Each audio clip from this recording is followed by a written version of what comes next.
बच्चों, ये आप हो और आपके सपने आपका ऊपर यहां वेट कर रहे हैं, तब जबकि आप अभी नीचे बैठे हो।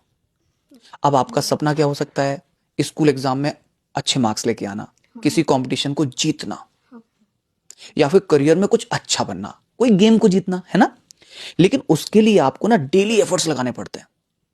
अगर आपने डेली एफर्ट्स नहीं लगाए ना तो क्या इंपैक्ट आएगा, एक बार समझते हैं। जैसे फॉर एग्जांपल, मंडे को आपने पढ़ाई करी, प्रैक्टिस करी, और फिर आपको लगा कि ट्यूसडे है, रेस्ट कर लेते हैं, आराम कर लेते हैं, तो आपने ट्यूसडे को आराम कर लिया। अब आप मंडे पर थे, ट्यूसडे तो चला गया।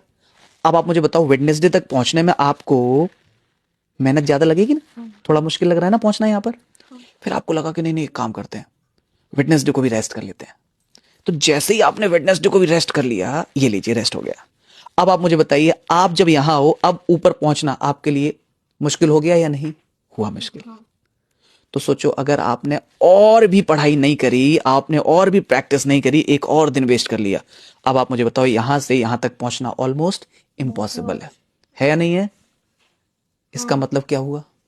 इसका मतलब यह हुआ कि अगर हम कोई भी चीज डेली प्रैक्टिस करते हैं तो हम अपने सपनों को पूरा कर सकते हैं, लेकिन जब हम बीच बीच में आलस करते हैं तो वहां तक पहुंचना मुश्किल है।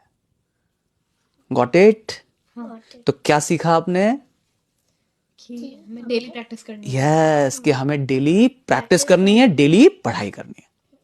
पक्का? इसी बात पर हाई फाइव।